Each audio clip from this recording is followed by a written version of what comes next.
Okay, so magre-record tayo ngayon ng backtesting para malaman kung tama ba itong ginagawa ko. Okay, so mag-start tayo sa AVAX random timeline yung ginawa ko, random bar. So ito yung high time frame. Weekly. Ayan. So ito yung resistance na basag. Ngayon magre-retest. So punta muna tayo ng weekly. Hindi ako titingin sa daily.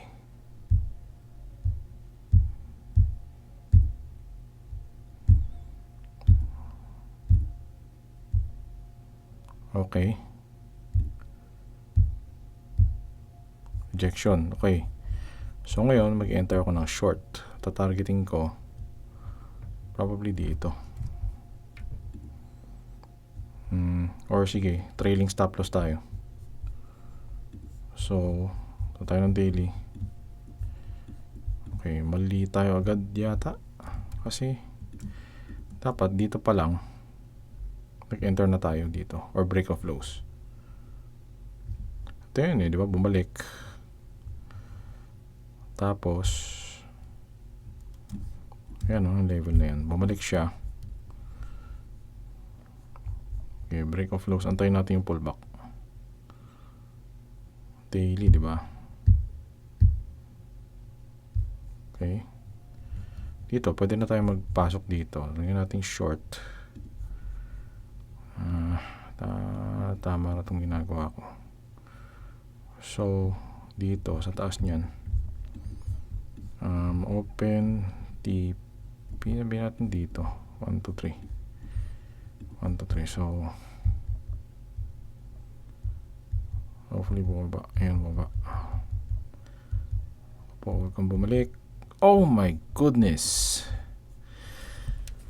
Bakit? Anong nagkamali dito? Wala naman tayo mali, di ba? Nag-fail lang talaga. Yung trade, break and retest. So, ito yung break dito. Nag-retest, bumalik. Kaso, bumaliktad siya. Ano yung mali? Double bottom. So, siguro ang mali dito, bumalik yung trade dito. Bumalik siya dyan. May mali ba? Meron siguro. Yaman na.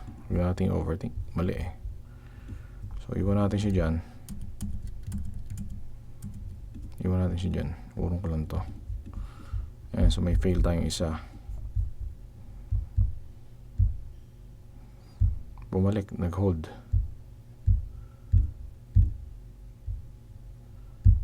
Bounce, okay. Tayo natin engulfing. Yun. So, enter tayo. Long position. Ilalim nito. Diba? Targetin natin. To. Or to. Dalawa yan. So, usual, trailing stop loss tayo kasi may break. Ito yan, dito. Yan yung trend line. Nag-break dito. Nag-retest dito sa lows. Yung packet na siya. Sige, so ating konti. 4. Meron pa ditong isa eh. Yan Hindi, lipat na lang natin dito sa most recent. Yan. So, hindi natin sure kung saan siya aabot. So, makyat.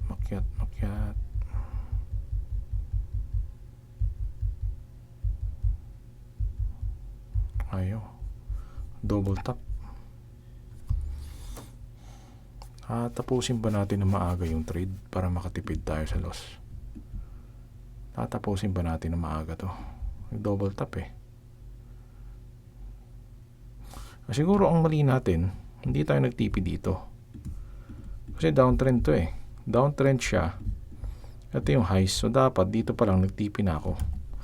So kung kukumpitin mo, Mga 0.19, 1:1, mga ganun. Hindi rin. Ito pala yung highs dito. Oopsie. Dito. Nag-double top, bumalik. At yung uptrend nabasag. Dapat doon pa lang nag-stop na tayo. Ayun o. Double top. Okay. So, madugo talaga, no? Magi tayo ng dalawa agad. O, ikat ko na to early. Kakat ko na to dito. Tinarget natin, kailan saan ba yun? Dito, no? Ganyan. Trailing tayo eh. So, na-reject dyan. Bumaba dito sa double top. Doon pa lang, dapat kinat na natin dito. Dito.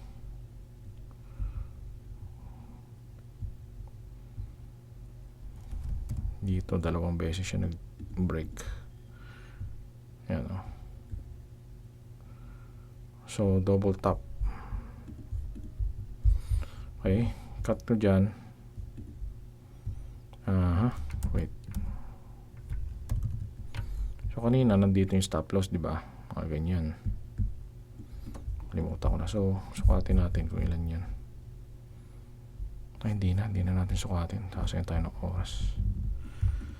Cut na natin dyan. So, sige. Next na. So, bumalik sa support. Ano gagawin natin?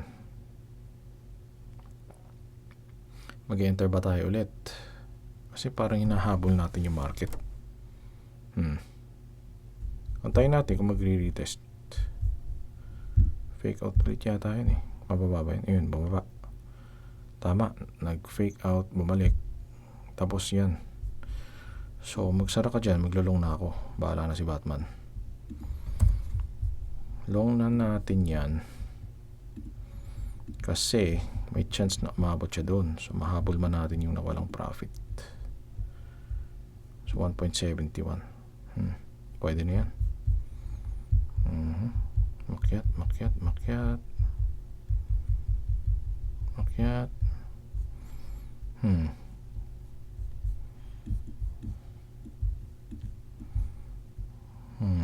Balik dito. So, feeling ko dapat yung stop loss ko hindi dyan sa baba, dito. Mali yung stop loss ko. I think kasi ito na yung bagong lows eh, yung support. So, little bit down there. Tapos, i-target natin yung na dun sa taas kasi 3 to 6. Okay naman yung yung RR natin eh. So, ascending triangle yan eh, di ba? Nag-form siya ng ascending triangle. So, kaya lang natin siya tamakbo. Ngayon, nabasag. Ayun, tabot. Profit natin. Oops, sorry. Profit natin 3.22. So, nabawi natin yung dalawang loss. Bakit kasi ganito to? 1%. So, may account size natin $800 lang. So, bawi. So, profit 25. Talo tayo ng 16.25. So, profit tayo ng $9. Dito sa tatlong trade, $9. So, nag-reject. So, pag reject ng ganyan, mag-short ba tayo? Kasi meron kang na-form dito eh, di ba? Mag-short ba tayo? Tingnan natin. Actually, may chance tong tumakbo eh. Di ba? Kasi nag-form siya ng new lows. Tingnan natin yung high time frame. Ayan o, na-break niya eh. Ito yung W na breakout na sinasabi ko eh. Ito yung W na breakout. Ayan o. Galin na natin itong mga to ah. Galin na natin yung mga yan. Ayan o. Sorry. So, na-break niya, di ba? Nag-retest dito. Nag-profit na tayo dito, pero sa tingin ko, pwede pa tayong pumasok sa next retest kung magre-retest pa siya higher lows. So, tingnan natin. Weekly tayo, di ba? Baba tayo ng daily ulit. Ito yung rejection candle na malaki. So, pag bumalik siya ng ganyan,